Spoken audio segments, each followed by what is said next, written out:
One of the most exciting imports into the Premiership League in terms of managers is of course the Spanish legend Peeps Cantaloupe, who's come to manage Persian Chester City. Now Peeps is a genius, and his genius is that he always makes sure he's the manager of the team with the best players, you see, before he starts, you know.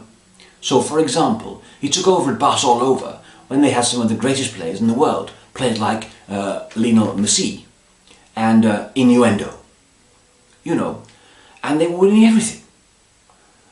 And he looked like a brilliant coach because he had the best players. Anyway, when he left Barcelona, he thought, where can I go next? He went to Germany and joined Bayern Bunchen Malunchen. And if you know anything about German football, you will know that they have all the money and all the best players. And so again, he won league titles and cups and so on, and proved what a genius manager he was, you see.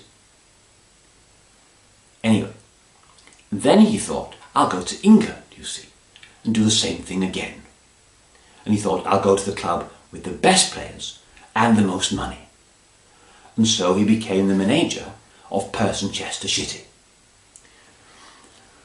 The problem with that was that they didn't necessarily have all the best players at the time. For example, they did have the best goalkeeper, Joe Head and Shoulders, but Peeps wasn't a big fan of his, and so poor old Joe had to take his beautifully washed hair and very securely integrated a scalp to play in Italy for Torresino, and that's no bull. Anyway, back in England, you see, what Peeps said was, I want people who can play with their feet and move the ball forward and attack and score. And that's the team that he has, really, you see, because he has such brilliant attacking players like Long John Silver, who, despite his obvious disability, is very, very good on the ball, you know. And of course, Kevin the Bunny Boiler, and Sergio Aquarium. The problem with Sergio Aquarium is he's coming towards the end of his career. It's no longer the dawn of the age of Aquarium, more like the twilight, really. The other problem he has at Persian Chester City is that none of his players can actually tackle the opposition, you see. It's something of a drawback. The best tackler in the team is the Spanish goalkeeper. But the sad thing is, by the time he gets into a position where he can tackle the opposition, they've already scored. The real test will come in the summer, when Peeps has to go and buy some players and actually work out, for the first time in his career, how it is you win football matches.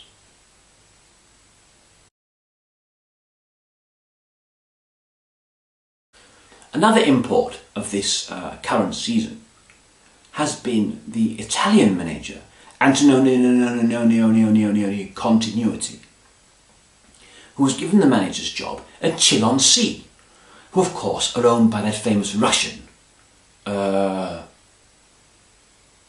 Tolstoy, or something.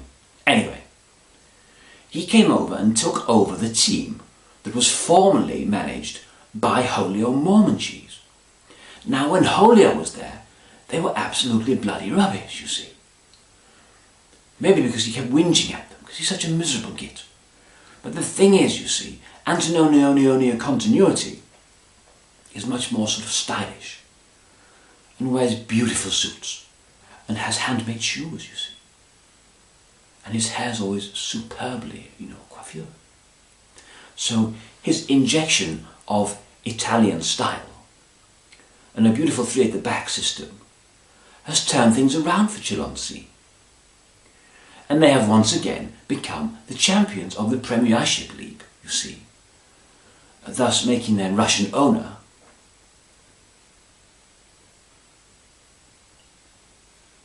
Leonid Brezhnev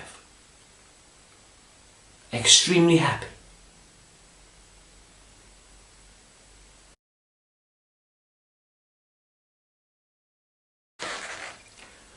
When I was young, Liver Failure were the best team in Europe, with some of the best players. They won the European Championship a number of times, you know, when I was a young child. I was very, very excited to Such players such as Kelly Dalglish and Ian Rushing about, who were marvellous, you see. Anyway, recently they've had a bit of a renaissance, in that they've gone for a new German coach called Hugo who's a marvellous fellow, has a wonderful beard, and talks, brilliant English, and is very, very funny, you see. Now then, Hugo likes to play a gegenpressing game, which is impressing and gegenpressing at the same time, you see, and can be very effective. He learned this while managing at Borussia Dachshund, where he learned the long game, you see, that was gegenpressing. One thing about Jugend is he never sees what happens on the pitch, because he's forever losing his glasses, you see. So you say to him at the end, "Did you see X and Y?" He says, "Well, no, I lost my glasses." Which is a far better excuse than Arsene Wenger, who just never sees anything.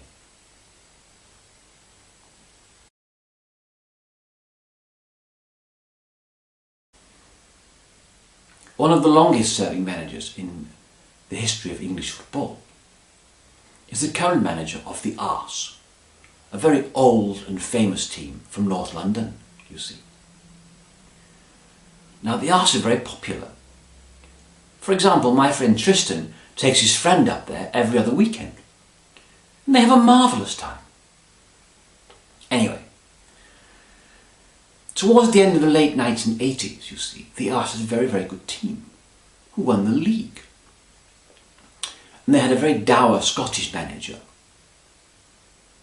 whose name was, what was it? Bungie McBungface. Anyway, he was very successful, you see. But he got sacked because he was a dodgy geezer, allegedly. Anyway, so the Arse persisted in hiring a dour Scotsman who weren't up to much, really. And they ran out of them, to be honest.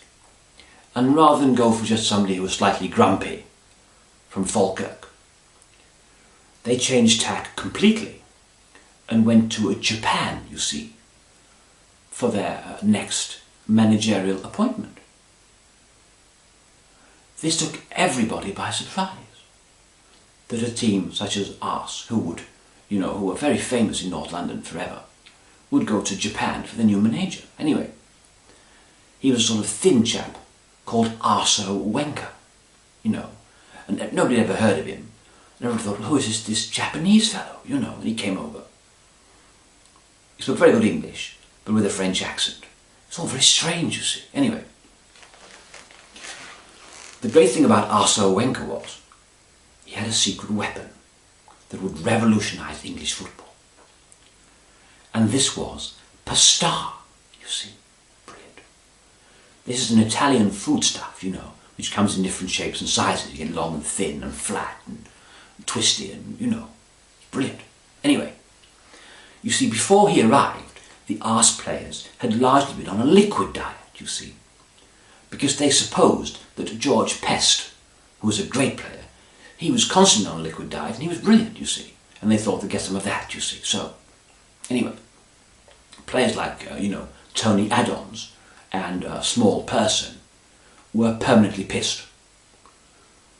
Then Arsene Wenger arrives, and he says, "Stop all that drinking. Nice baby, have some of this pasta, you see."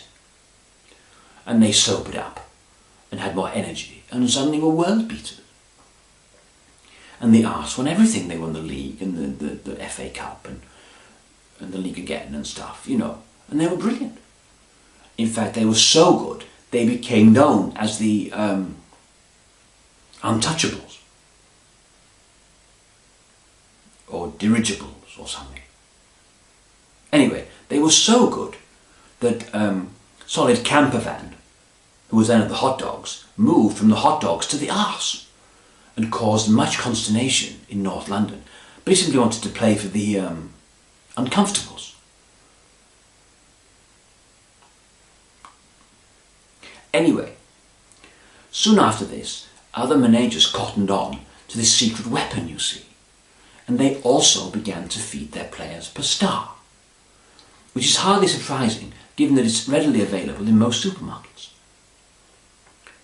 Other teams then caught up with the Arse, and the Arse stopped winning the league, you see, about 13, 14 years ago. They've won a few cups since, you see, but they've not really been the same team.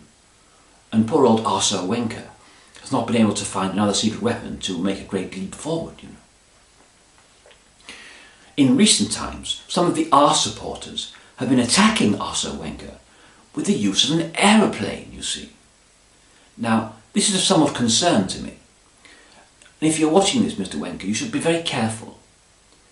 If you hear a siren, I would run for cover, because it means that the fans who don't like you have got hold of a Stuka dive bomber, you see, which might be dangerous. I would also suggest that you borrow Petr Cech's helmet, you see. And what you need to say to him is this, in Czech. Listen very carefully. You need to say this. Petře, prosím tě, půjč mi helmu. Bojím se letadla. And that way you'll be safe. But I can't guarantee it'll win any football matches.